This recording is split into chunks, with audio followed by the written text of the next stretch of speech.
Good morning. Reinventing yourself, a fresh new opportunity. What are we talking about when we use these words, reinventing ourselves? We're talking about personal transformation. We're talking about becoming the person that we truly want to be. And the first question is why? Why do I want to reinvent myself? And the second question is how? Why? Because there is a question flying up into the air. Are we living to our fullest potential? Do you have the sense when you wake up in the morning that you are living to your fullest potential? When you have to deal with a challenge, a problem, do you have the feeling that you are using all your capacities, all your talents, and all your dormant energies? Okay, Mario, let's say that we are aware that we are not living to our fullest potential, but how can we overcome the limits of our minds? This is what we are going to see throughout this talk. First, we have to go back to the 17th century. You can see on the screen a very well and respected philosopher. His name was René Descartes. And he's very well known for his works. He was the father of modern philosophy and the father of rationalist philosophy. He stated something very profound, who had an influence in our modern society. He said, "Cogito ergo sum." I think, therefore I am. I think, therefore I exist. He put a lot of emphasis in the power of the intellectual mind. And in some way he neglected the power of other part of ourselves, which is at least as powerful as the intellectual mind. We all know from experience. Nobody has to tell us that, because we already know that our emotions, not our intellectual mind, our emotions drive creativity, drive energy and behavior. So how comes that since the 17th century we haven't given emotions such an importance in our lives, such an importance to transform ourselves so that we become the people that we truly want to be? When we find purpose, true purpose and meaning in our mind, in our being, we unleash our personal power. So if you want to unleash your true power, the power that you have as human beings, don't pay too much emphasis on the intellectual mind. Go to what really inspires you, what really touches you, what really moves you to become your best. So the key is not resources. Many times when we are faced with change, ambiguity, and uncertainty, we start to ponder, if I had enough external resources, if I could have more tools, then I would dare to take that step forward. The key is not resources. The key is resourcefulness, which means your inner resources, your dormant energies, capacities, and talents. And I will tell you a story, a very beautiful and profound story, that in some way conveys us this message: the power of emotions to unleash our inner power. You can see here on the screen a girl with a woman. The girl was born in Alabama at the end of the 19th century. She was born without any physical disability. But when she was 16 months old, she got very sick. She had a meningitis. And as a consequence, she became blind, deaf, and mute. Very few people thought that this girl had any future. who would have a future being blind, being deaf, and being mute? But the woman who is with her, Annie Sullivan, thought that this little girl had a bright future if she could tap into her dormant energy, if she could inspire that lady to become who she could truly be. As a consequence of this interaction, this little girl, Helen Keller, became the first woman in history who graduated with honors from Harvard University. Here you can see Helen Keller with Anne Sullivan playing chess. On one occasion, when she was a very famous lady, a news reporter interviewed her, and he asked her, "Miss Keller, is there anything worse than being blind?" And she answered, "Yes, sir. There is something worse. It's worse if you can see, but you don't have a vision. Because depending on how you see the future, you live the present." This is a very powerful message, and we need to reflect upon it. Because what these two women were telling us is that we do not need to be trapped in our way of being in case that we don't like it. We can set ourselves free. That's the first message. The second message is that our biography is not our destiny. Your past doesn't determine your future. So we can get rid of all those excuses. If I had been loved more, I would be different. If I had gone through the university, I would have a bright future. Your past, it's not your future unless you decide so. You are free human beings. You can make your own choices in life, despite what the past is telling you. The third message, if you really want to unleash your true potential, you need to spend time creating a compelling future, using your imagination, looking for that possibility who truly inspires you to become your best.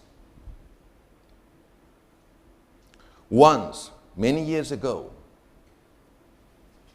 I felt the need to reinvent myself. And I looked for that possibility. And the possibility was personal freedom. I needed a kind of freedom that I was not experiencing in my life.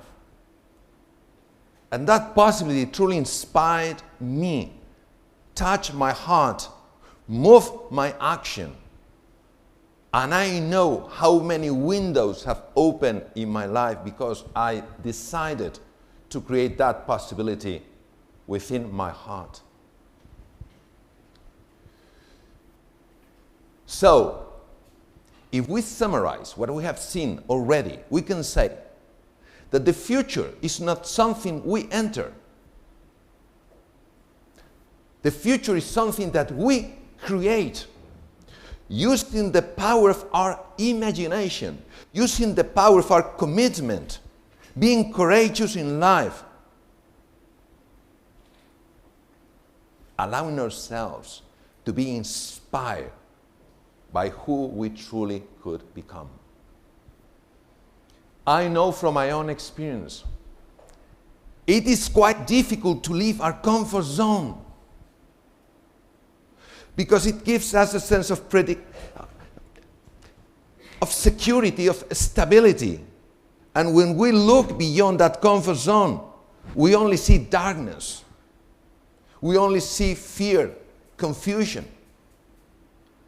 This is the moment in which we really need to have faith in ourselves, be inspired by our possibilities, And despite the fear, despite the frustration, despite the doubts, take a step forward, jump. And when we jump, then we find our wings. Many people consider that they will jump when they know what is ahead. But in order to see what is ahead, first you have to jump. Because what is ahead is not something that you will see from your comfort zone. It's something that you have to create it through your imagination. Only when you have crossed that threshold, you can see how much you have achieved. Because then you have a level of awareness which is completely different. The question is there any scientific basis to help us understand that when we dare and we cross that threshold, when we get out of our comfort zone into the unknown, is there any scientific basis to support us so that we feel that something is being transformed in the process of jumping? Yes, it is. But let me tell you something that you already know. This is the hero's journey.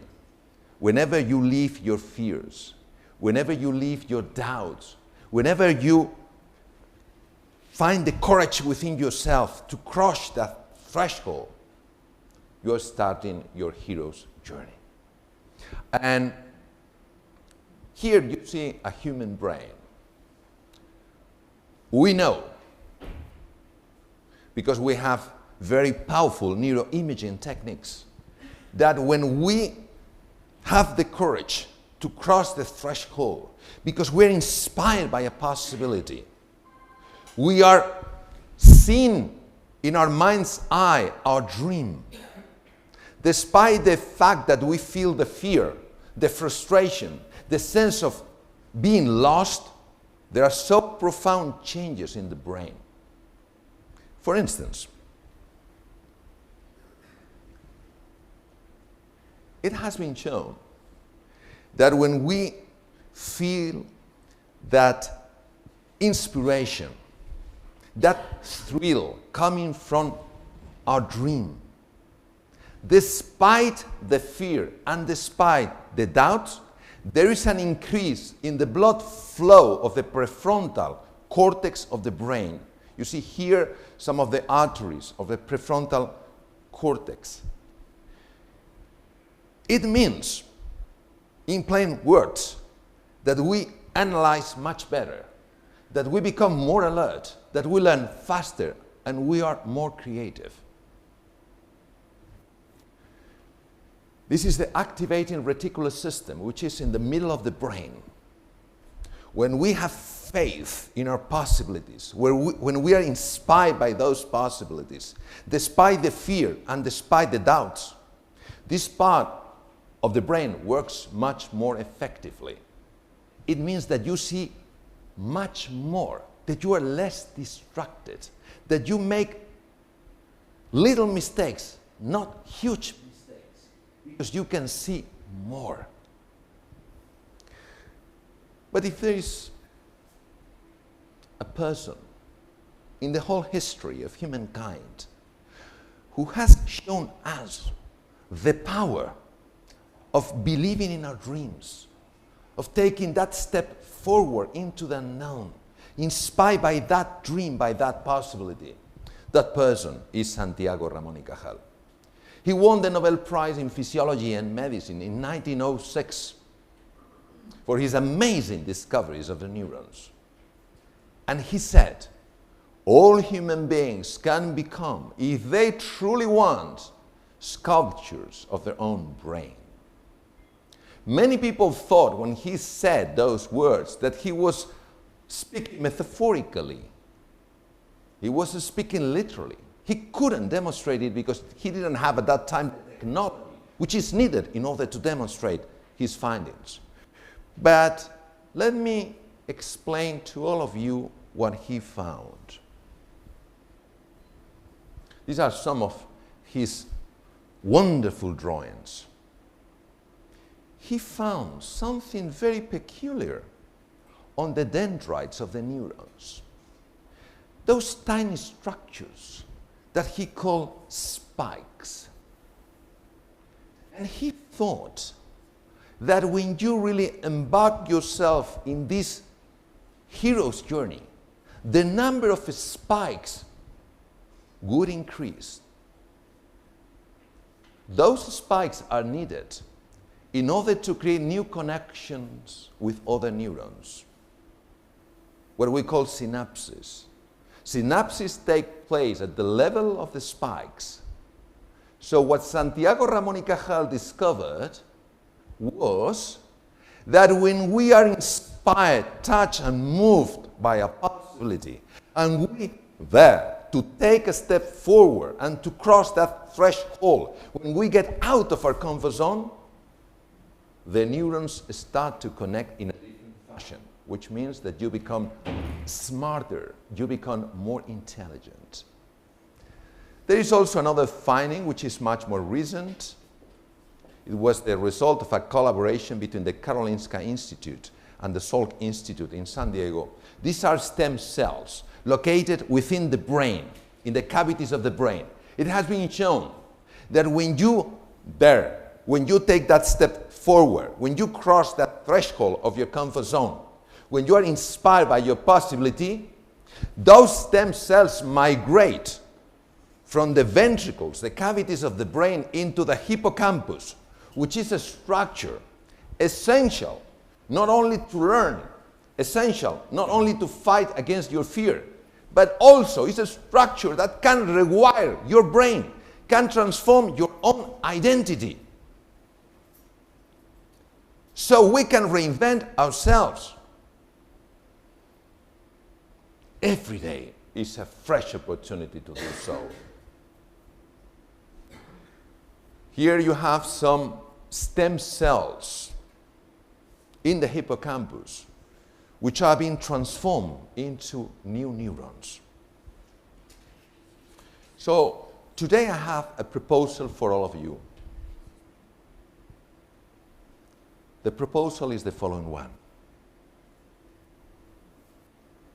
Spend time dreaming. Spend time finding your possibility. What is that possibility that could transform my own life? Maybe it's the possibility of being courageous. Maybe it's the possibility of being bold. Maybe it's the possibility of being patient, of being free, of being generous. And do not hesitate to allow that possibility to touch your heart. Because at the level of your heart is where your true talents and capacities are hidden. The head will do what the heart will tell the head to do.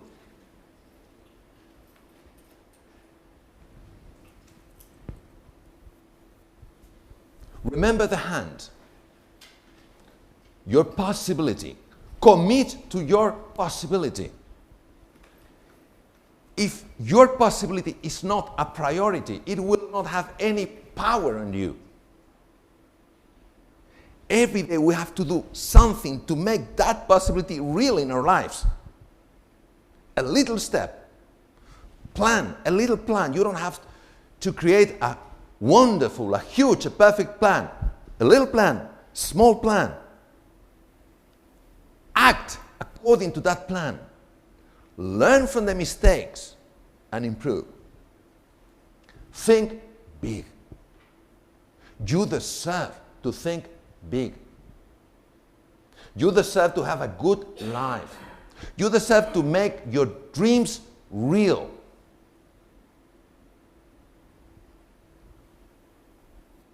If you are reasonable in life, you will achieve only what is expected, not what is possible.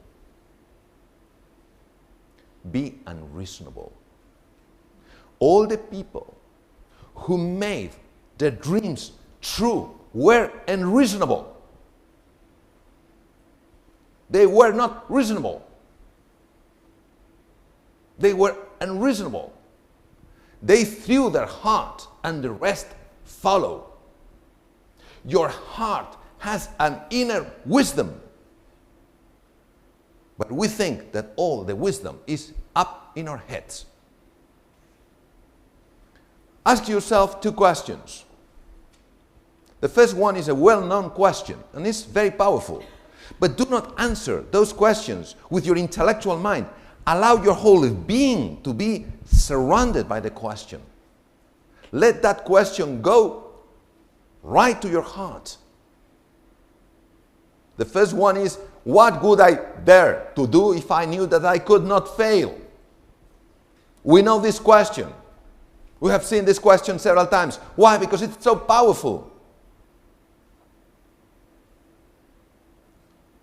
And the second question is, what is the smallest step that I dare to take? Think big. Act small. But with that vision in your behavior. Because if you act, and at the same time that you are acting, you are feeling your possibility, what you will do will be extremely powerful. The last message, which is the start of our journey. The sky is the limit when our heart is in it. Thank you.